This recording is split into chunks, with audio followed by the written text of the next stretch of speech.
직접 먹는 방법은 이제 쉽게 얘기하면 이제 미나리 같은 거 좋겠죠, 그죠? 네. 또는 뭐 참치 같은 거.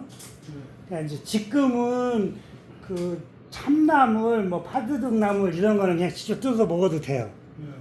그런 것들 먹고 이제 그 저렇게 직접 먹는 거는 나물로 먹어도 되겠죠. 그렇죠. 이게 이제 중복되기는 하겠지만 어쨌든 근데 직접 먹는 것들이 이제 어떻게 보면 최고 좋은 거야.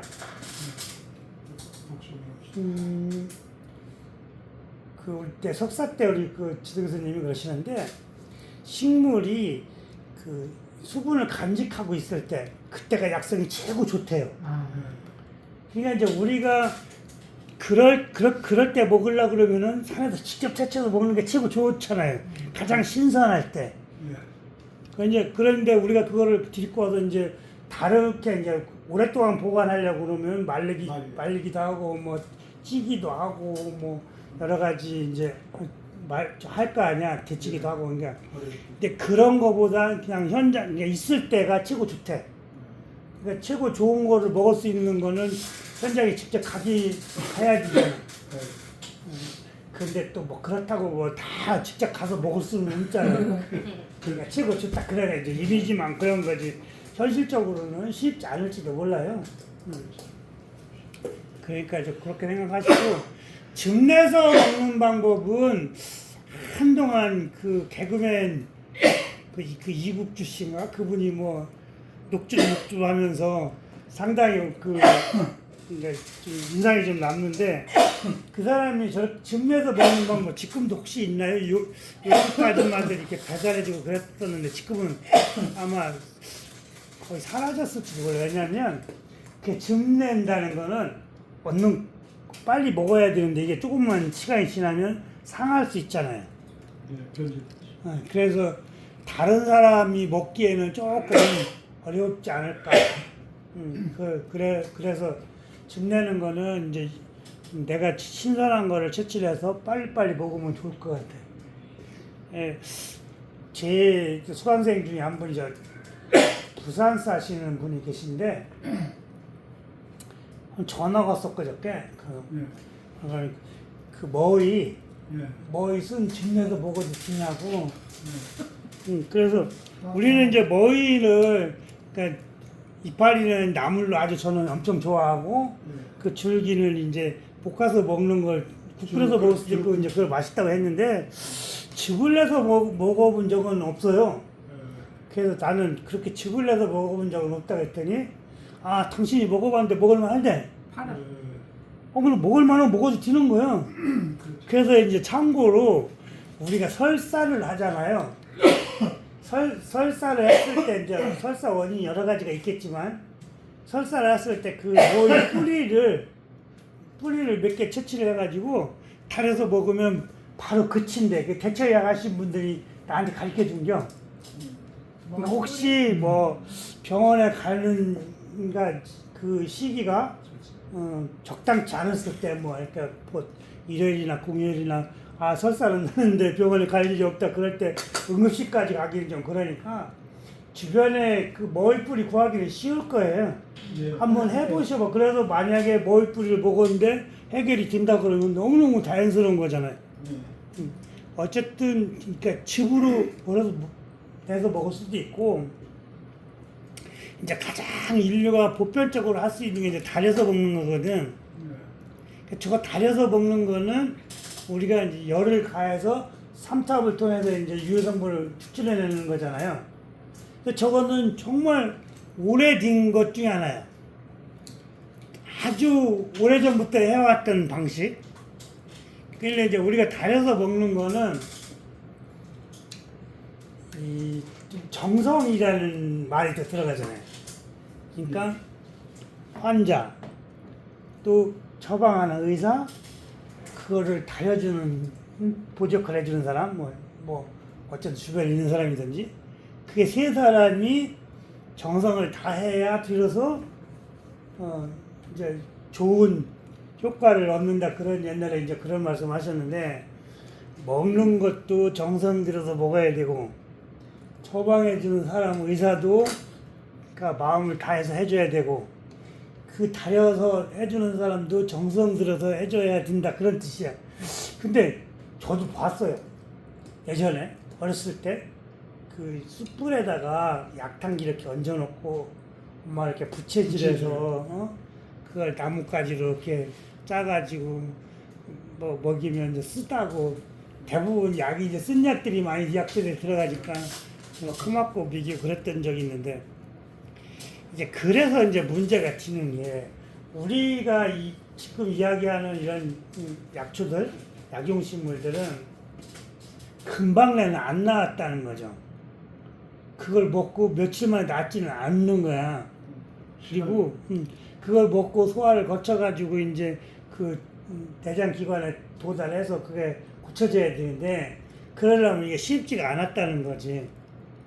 그리고 지금은 이제 안 사실이지만 저게 그 물에 잘 안 녹는다는 거지, 이 성분이. 이제까지 선생님도 물에 녹고 안 녹고 이 얘기를 들어본 적이 거의 없죠? 네. 다 녹는. 그러니까 저도 지금 40몇 년 동안 약초 공부하면서 그런 의문점을 한 번도 가져본 적이 없어요. 당연히 이 약재에는 무슨 성분이 들어있고 어디에 좋았냐 그런 것만 약 공부를 했지, 저게 얼마큼 흡수되는지 그것까지는 얘기 안 했잖아요. 몰랐지. 몰랐었는데, 제가 석사 때 이제 그러니까 한의원에 과장으로 계셨던 분이 이제 저희 학교에 이제 교수로 부임하셔서 오셨는데, 그분이 그러시더라고. 당뇨에 좋다고 알려져 있는 뽕나무 있잖아요. 뽕나무는 천지사방갈라 뽕나무잖아. 뽕나무가 그렇게 많은데도 불구하고 당뇨 환자들이 계속 늘어나는 거야. 그 밀어나잖아. 뽕나무 저렇게 많은데 그걸 안 먹어갖고 당뇨 때문에 빌빌거리고 있냐.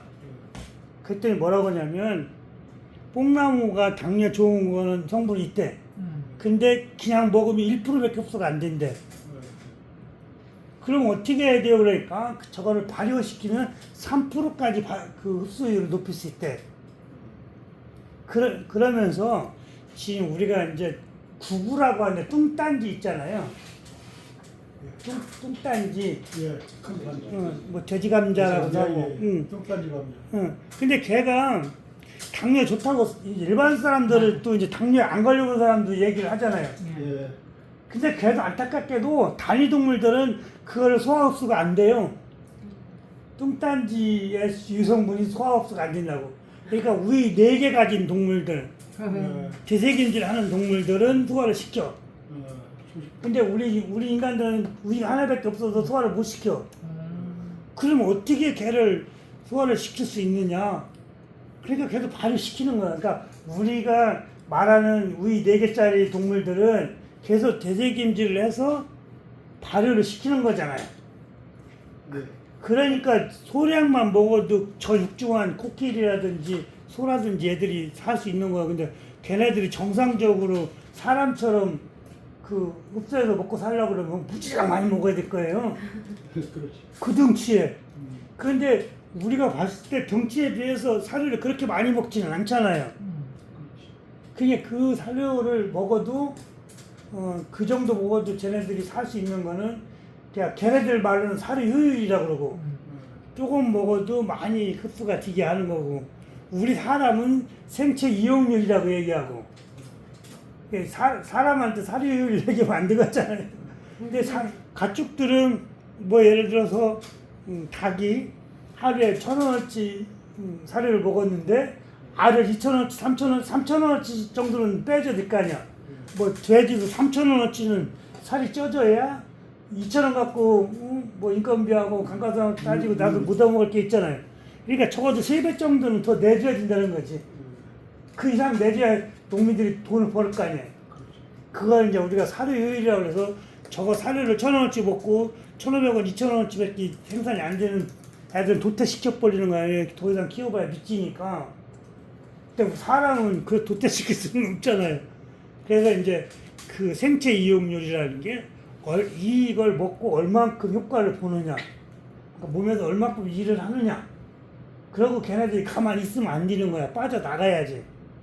가만히 축척이 좋은 거라 해도 축척이 되고 있으면 나중에 문제가 되는 거예요. 그게 이제 활성산소 같은 게 대표적인 얘기예요. 산소가 필요해서 마셨는데 이게 안 빠지고 그냥 남아있으면 걔가 이제 문제를 일으키는 거지. 그게 참 아이러니하기도 해요. 달여서 먹는 거는 장단점은 있어. 뭐냐면 빨리 금방 내. 뭐 불과 몇 시간 안에 저 먹을 수가 있잖아요. 네. 그러니까 빨리 먹을 수는 있어도 좋은데 또 오랫동안 보관하기는 또 어려워. 장단점은 있는데 그래서 이제 뭐 얘기가 나왔으니 저러 그러면 약을 얼마큼 달여야 되냐, 몇 시간을 달여야 되냐, 그게 또 궁금해질 수도 있잖아요. 그러니까 너무 빨리 끝내면 유해성분이 많이 추출하지 안 됐을 테고, 또 너무 오래 한다고 그래서 또 좋은 게 또 다 빠져나간 건 아닐지도 모르고. 그래서 이제 제가 이제 문헌 살펴봤더니 1시간에서 1시간 반. 또 정말 길게 하고 싶으면 2시간을 넘기지 말라는 거야. 그렇게 시작해서? 응. 그러니까 이제 큰 불에 바짝 끓으면 약한 불로 이제 1시간 반 정도 놔두면, 제가 해봤더니 거의 그러니까 내가 처음에 넣었던 그 용량의 한 절반 정도 줄어들더라고. 그러면 이제 꺼서 먹어도 된대.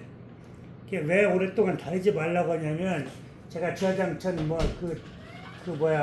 발효액 만들 때도 얘기를 했고, 그러니까 술 담을 때도 그런 게 있었는데, 오랫동안 해봐야 안 나와도 걔네들이 나온다는 거지. 그러니까 우리가 육안으로 봤을 때는 뭐 예를 들어 사골 같은 거, 지난번에 뭐 뼈 얘기도 했는데, 오래 먹죠. 뼈를 오랫동안 과서 먹을 수 있는 거는 그 뼈가 아예 없어질 때까지 하면 우리가 좋을 거라고 생각하잖아요. 그런 거는 또 그럴지 모르지만, 약초는 오랫동안 달여봐야 안 나와도 딜애들이 나온다는 거지. 그러니까 시각적으로 봤을 때 뭐 티 같은 거, 이물질 같은 것 자꾸 나온다, 그 뜻인 거예요.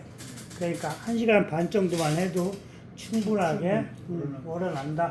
그러니까 너무 오랫동안 끓일 필요는 없고, 가능한 한은 뭐 그렇게 진하게 안 해도 된다. 근데 이제 이런 것도 있잖아. 내가 먹어봤는데 입맛에 안 맞을 수도 있잖아요. 그래서 감초를 내가 등장한 거야. 그래서 감초가 굉장히 달잖아요. 단데 단맛은 나중에 또 설명이 되겠지만, 단맛은 황희정승 같은 역할을 해주는 거야. 모든 맛을 다 수용을 하는 거야. 네 말도 맞고, 네 말도 맞고, 네 말도 맞고, 네 말도 맞고, 자꾸 반대되는 의견도 맞는다고 얘기하는 거야. 그게 뭐냐면, 단맛이 그런 게 모든 걸 다 아우르는 거예요. 보약들이 많아요. 단맛 나는 애들이. 그래서 그 단맛 나는 애들이 보약 역할도 하지만, 그러니까 독성 물질을 중화시키는 역할도 하고, 그러니까 낮은 그 효능을 높게 끌어올릴 수도 있고, 뭐 그런 여러 가지 역할을 하는데, 그래서 저거를 쓰는 거야. 감초를. 그래서 감초를 넣으면 훨씬 더 그러면 좋다. 응. 우리가 이렇게 약초 이렇게 물 끓여 먹잖아요. 예. 끓여 먹는데 저 같은 경우도 이제 뭐 나무 같은 거 이런 거 이제 여러 가지 넣고 주전자에 하나 끓이면 그렇게 팔짝 끓이면 약불에 이제 딱딱한 거는 한 1시간 정도를 시간을 두고 하는데, 그러면 그거를 다시 그것만 먹고 그러면 대부분 물 같은 건 2번씩 끓여 먹잖아. 재탕 얘기를 하시려고 그러는 거야. 그게 이제 우리가 이제 슬픈 그런 과거가 있는데, 그거 비싸잖아, 약이. 약이 비싸니까 아까우니까 재탕을 하는 거예요. 그럼 안 해도 된다는 거네. 근데 내가 봤을 때는 심리적인 효과는 있을지 몰라도, 그닥 2번, 3번째는 약효가 그닥 없는 거예요. 해보니까 그래. 근데 그전에는 이게 이제 없는 돈에 비싸게 샀으니까 아까운 거야. 근데 이제 저도 그 재탕, 삼탕 하는 게 뭐였냐면, 영지버섯이나 아니면 뭐 그 상황버섯 같은 거, 영지버섯 같은 경우 워낙 쓰잖아. 근데 한 번 해갖고 다 안 우러나 걔들은. 그게 왜 그러냐고 물어봤더니 이게 그 단단한 버섯들은 물을 팔팔 끓이면 오히려 약성분이 나왔다가 다시 버섯으로 들어간대. 그래서 온도가 100도로 하지 네. 말란 말이거든. 그래서 제일 좋은 온도가 85에서 100도 정도. 근데 그걸 어떻게 맞추냐 그랬더니 지금 뭐 좋은 게 나왔지 않아. 그러니까 우리가 옛날 그런 기구 갖고는 어렵고 지금은 뭐 그 뭐야 세팅하면 돼. 인삼을 그 뭐야 구중국부하면은 하는 거 그걸 그런 뭐가 이게 있다. 그걸 하면 좋대.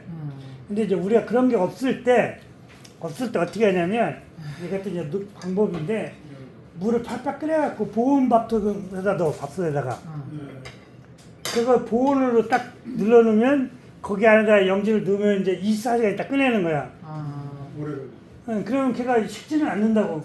그러고 다시 그 물을 꺼내고 다시 영지를 넣고 팔팔 끓여서 넣고 그렇게 해서 24시간만 하면 이제 3탄까지 예를 들어 했다고 쳐.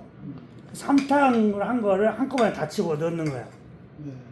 그러면 진한 거부터 연한 것까지 다 섞일 거 아니야. 그때 이제 걔를 간을 보는 거지. 이 정도 쓴맛이면 내가 먹을 수 있다. 아니면 너무 써서 못 먹겠다. 그러면 이제 거기에다가 감초를 그때 띄우는 거야. 감초를 띄워갖고 끓여 이제 팔팔 끓이는 거지. 지금은 팔팔 끓이면 안 된다고 그랬잖아요. 이제 다 끝난 다음에 버섯이 이제 내용물은 나갔고 그 버섯 에키스만 있을 거 아니야. 그걸 할 때 이제 간 맞추는 거야. 그 감초로. 마지막에. 그래서 이렇게 하면 되지. 내 입맛에는 얘를 물처럼 먹고 싶다. 그러면 연하게 하는 거야. 많이 먹어야 되니까. 근데 나는 물처럼 먹을 시간이 없거나 조건이 안 맞는다 그러면 얘를 진하게 달이는 거지. 그래서 그거를 하루에 몇 번만 안 먹어도 되게끔. 근데 뭐 이제 그 영지버섯 얘기가 나왔으니 한 말씀 드리자면 그 영지버섯하고 그 토복령하고 같이 하는 거야. 왜냐면 영지도 구할 수 있고 토복령도 우리가 구할 수 있잖아요. 그렇게 해서 몇 번 먹으면요 변이 달라져요. 내가 보는 변 색깔이 달라지고 변 색깔에다 기름 채우는 것 같아. 변에다가. 토복령도 그런 게 끓이면 안 되는 거야. 아니 그 토복령은 나중에 팔팔 끓여서 해도 지고 그러니까 토복령하고 저기 영지버섯 같이 하는 게 아니라 토복령 따로 영지 따로 끓여 나중에 합쳐서 하라는 거지. 아니면 아이고 나 그거 뭐 언제 그걸 해 그러려면 그냥 차라리 같이 끓여 그냥 영지처럼 그런 식으로 하지 말고 저 같은 경우는 같이 끓여서 같이 끓여서 일반 약재 달이듯이 1시간 반 만에 끓여 드셔도 돼. 왜냐면 우리가 넉셔리 하잖아. 왜냐면 영지는 쉽게 구할 수 있고 토복령도 쉽게 구할 수 있으니까. 주전자 재탕을 해놓고 나가야 되니까. 그렇게 해서 먹으면 제가 경험해 봤더니 소화도 엄청 잘 되고 변도 아주 잘, 특히 변비 같은 거 있으신 분들은 좋을 것 같아요. 근데 이제 그 토복령이 좀 떫은 맛이 있잖아요. 그 탄닌 때문에 그렇거든. 그래서 나는 평상시에 좀 변비가 좀 있는 사람이 있다 그러면 그 물 자체를 쌀뜨물 두 번째, 세 번째 쌀뜨물을 집어넣으면 훨씬 좋아요. 첫 번째 얼른 버리고 두 번째, 세 번째 받은 쌀뜨물을 받아놨다가 그냥 놔두면 상하니까 냉장고에 넣어놨다가 며칠 받아놨다가 그걸로 쓰면 법제도 튀고 훨씬 더 그 탄닌이 골짜풍을 좀 잡아줄 수 있어.